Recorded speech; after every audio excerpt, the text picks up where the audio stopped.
Good morning, everyone. I hope you all are doing well.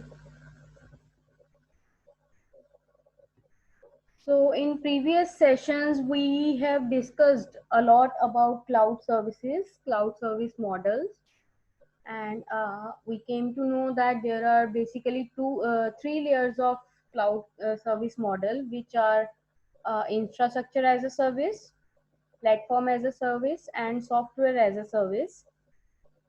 And we have also discussed few of the features and benefits of using all, and how we can opt for a particular model on what grounds or on what requirements we will choose a particular model.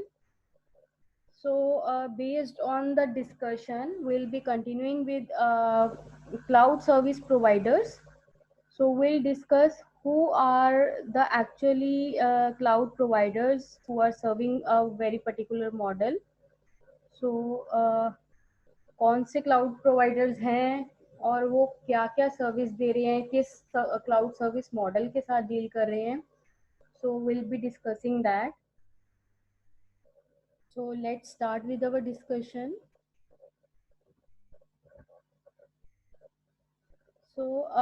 Before actually discussing the infrastructure as a service, uh, cloud service providers, let's first see there are a few risks and challenges in all the models as well. We had already discussed about the benefits, the advantages we are getting from these models, but we haven't discussed about the disadvantages or the challenges that come up. So let's begin with the discussion with risks that we find under infrastructure as a service. As we know, infrastructure as a service provider basically provides us with the resources, the computing resources that can be hardware resources, your storage resources, or network, or any of the mechanism, a particular mechanism that can also be provided here. Let's say a scheduler, a load balancer. So those infrastructure also provided to the users.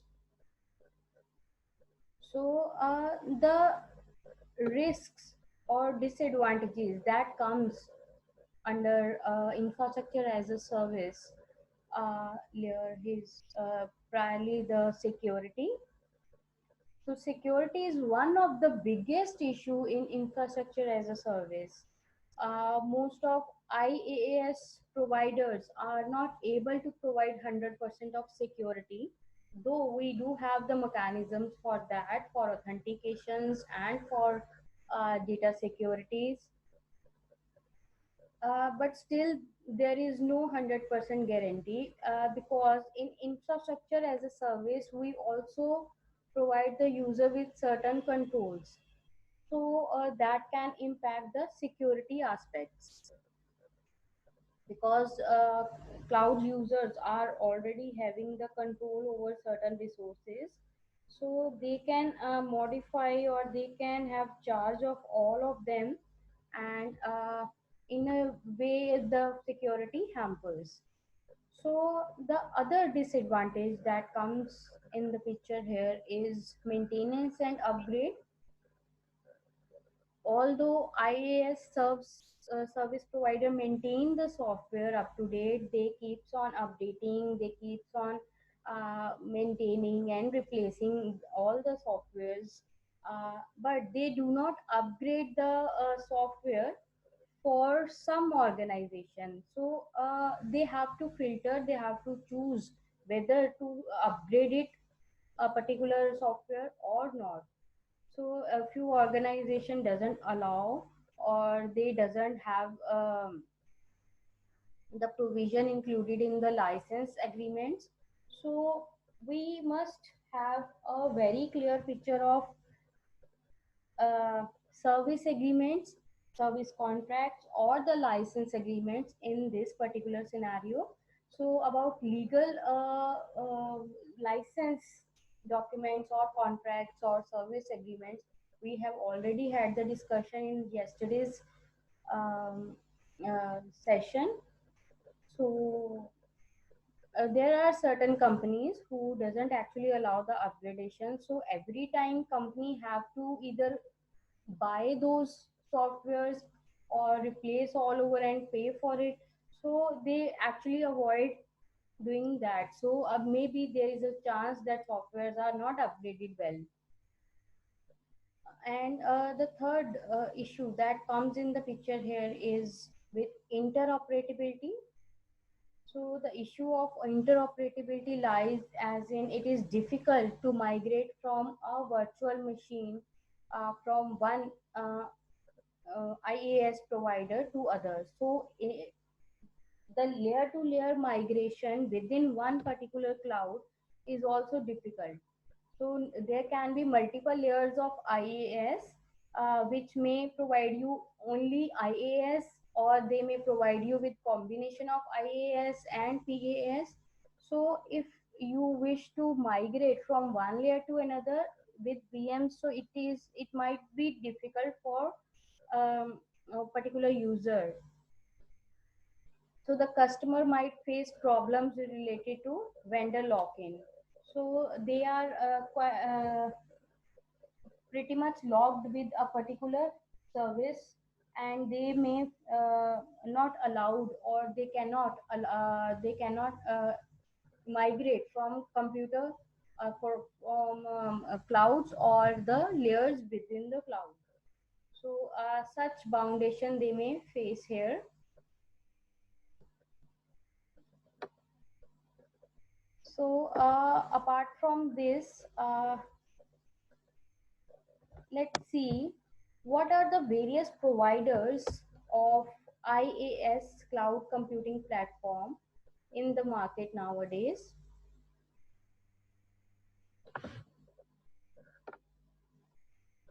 So firstly, we are having IaaS vendor as Amazon Web Services. The vendor name is Amazon Web Services, and the solution, the softwares or the cloud technologies they are providing us with the IaaS solutions are EC Square, uh, MapReduce, Route 53, virtual private clouds, and many more. So they all are managed and maintained by Amazon Web Services. And the kind of service they are providing us is basically the platforms, the cloud computing platforms, or Amazon also offers auto scaling. You can anytime scale up or scale down with resources. This is kind of service provided by Amazon. It also provides us with cloud monitoring, load balancing features as part of its portfolio. So these all are the solutions which are provided by Amazon Web Services. Then the next vendor in the market nowadays is NetMagic Solutions. And NetMagic solution here is provided us with NetMagic IaaS Cloud. So this is the name of cloud service they are providing us. So what kind of services or solutions they are providing us in NetMagic IaaS Cloud? So they are providing us with NetMagic with data centers, and their data centers are available in especially in Mumbai, Chennai, Bangalore, and a virtual data center in US as well. They are providing, and they are basically for inter-country access, and plans are underway to extend service to West Asia as well. So they are also planning to expand their services in West Coast, West Asia as well. So basically, they are dealing with data centers. They are providing their user with huge of storage services. Apart from this, we are having Rackspace in the market. They are the vendors, IaaS core IaaS vendors, Rackspace, and the kind of solution they are providing us with is cloud servers, cloud files, cloud sites, and many more. And the cloud computing platform vendor here focus primarily on enterprise level hosting services. Then apart from this, there are Reliance Communications. They are also IaaS vendors. Reliance Internet Data Centers they are providing us with. So uh, Reliance Internet Data Centers, both traditional hosting and cloud services, uh, they are supporting. And with data centers in Mumbai, Bangalore, Hyderabad, Chennai, and the cloud services offered by Reliance Internet Data Centers include IaaS as well as software as a service. So they are providing in combination with both IaaS and SaaS. The other vendor, IaaS core vendor we are having is SIFI Technologies, and the solution they are providing us with SIFI IaaS. SIFI's cloud computing platform is a powerful, and it is powered by HP's infrastructure, and the vendors offer all three types of cloud services. So they are providing IaaS, PaaS, as well as SaaS in the solutions. Then lastly, we are having Tata Communications as well.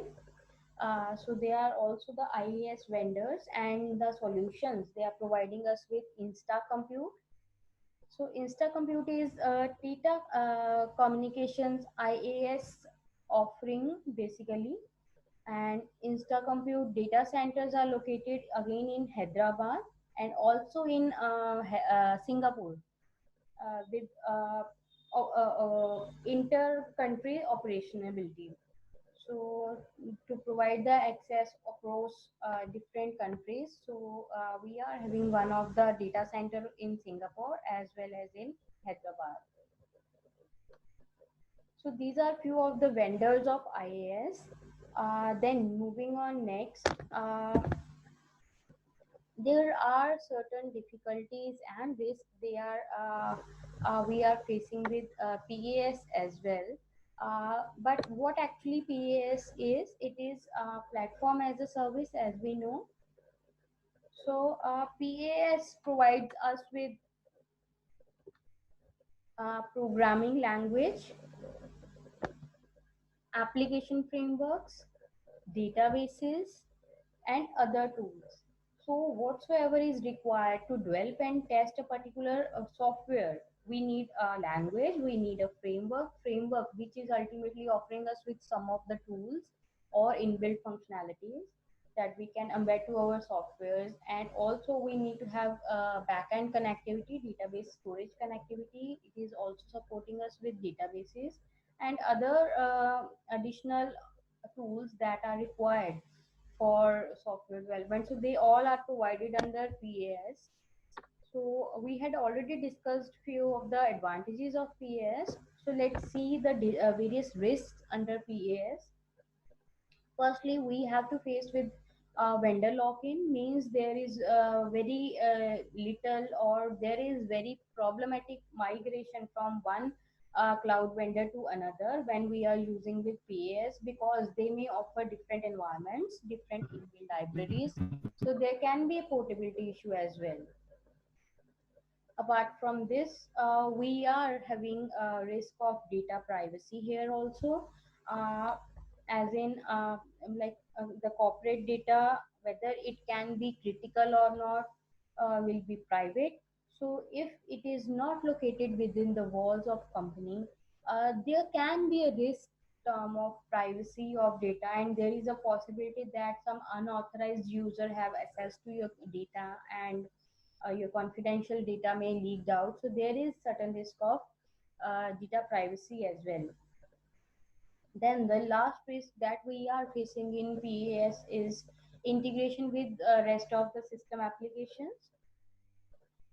it may happen that some applications are local and some are in the cloud. So there will be chances of increased complexity when we want to use data which in the cloud with local data.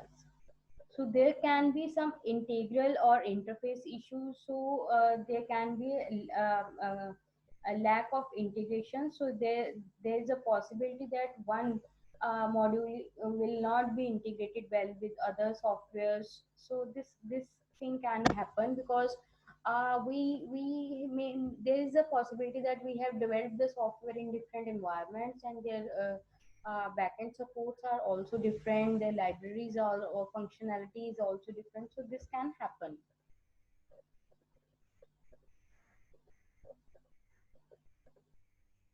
So these are all the risks for PAS. Apart from this, let's discuss few of the most popular PAS providers.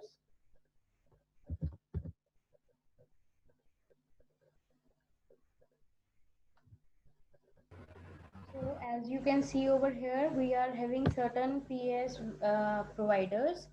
The first one is Google App Engine. So the kind of services it is providing under PAS, that is platform as a service, it is providing us with app identity, URL fetch, cloud storage, client library, log service. So the all are the services which are provided by Google App Engines. Apart from this, we are having Salesforce.com. So it is providing us with certain services of faster implementation, rapid scalability, CRM services, sales cloud, mobile connectivity, and chatters. So they are the kind of services we are getting from Salesforce. And then we are having Windows Azure, which are also the core PAS class service providers, and they are providing us with compute services, security, data storage, and Internet of Technology. So they are all are the services that are provided by Azure. And apart from this, we are having AppFog. AppFog is providing us with JustCloud.com, SkyDrive, and Google Docs. So they are providing us with all these services. Then we are having OpenShift. OpenShift is providing us with Red Hat services and Microsoft Azure. Then the other provider we are having is Cloud Foundry from VMware, and it is providing us with certain services of data, messaging, and a few other services. So they all are the core PAS vendors in the market, and there are very specific services they are providing us with. So before moving on ahead, just give me a minute. I need to take your attendance over here. So moving on to next, we are having SAS. So we had already discussed a few of the benefits of SAS and what actually SAS is. It is software as a service, which is providing us with business services, uh, document management softwares, or social networks, mail services. So they all comes under SAS, and we had discussed a few of the advantages of this also. And when it comes to risk, there are certain risks which are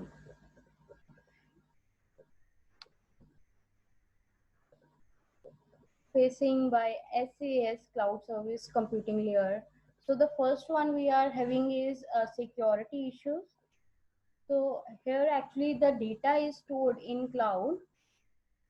So security may be an issue here for some of the users. However, cloud computing is not more secure than in-house development. Still, because they are providing us with good softwares, we can use them as per our requirements. But the only thing which lacks us with security issues, so we have to keep in mind the security issues as well. And then the second disadvantage or risk that lies under here is uh, latency issues. So since data and applications are stored in the cloud at variable distance from the end users, they are not centralized, they may be distributed over the globe, and the data stores are way apart. There is a possibility that there may be greater latency when interacting with the application compared to local deployments. So there can be delays as well, and therefore the SAS model is not suitable for applications who demand response time in very like milliseconds. So if you are requesting very high speed responses or very frequent responses, so definitely SAS is not the good choice, then you should go for your local deployment only. Then the third disadvantage that we are facing here is total dependency on internet. As we know, we cannot work at all if we don't have internet connection over the cloud. So most SAS applications are not usable without internet. So it is also waste of resource at providers end. They have to bear the consequences as well. So lastly, we have switching between SAS vendor is also difficult. As we have discussed already, there is migration issues as well. We cannot switch from one vendor to other very easily because all our works are stored, and there can be configurational issues, there can be membership agreement issues. So the switching can be difficult at times.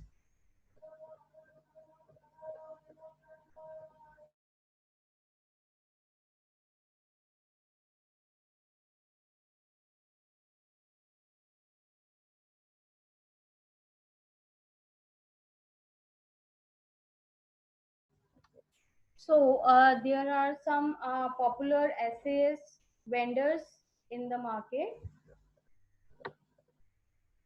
The first provider, which is the core provider of SAS, is uh, Salesforce, which provide us with certain CRM solutions which are definitely on demand. The other one we are having is Microsoft Office 365, which is providing us with online office suites, just like Google Suites. And apart from this, we are having Google Apps, Gmails, Google Calendar, Docs, Google Suite sites we are having. And then we are having the other provider in the market with name NetSuite, which is providing us with accounting, order management, CRM, ERPs, and e-commerce applications, and certain professional service automations as well. The other provider we are having is GoToMeeting, and it is online meeting and video conferencing software. Then we are having Constant Contact. It is also providing us with email marketing, online surveys, and event marketing. Then we are having Oracle CRM, which is also providing us with CRM applications. And then we are having Workday Inc., which is human capital management. It is more into financial management, and it manages with payrolls and other financial inflows and outflows. So they focus on financial things. So these all are the SAS vendors which are available in the market. So I hope I have cleared various service providers, cloud service providers with different service models. So if there is any kind of doubt till now, you may ask the question. Otherwise, this is all about cloud service models and cloud service providers.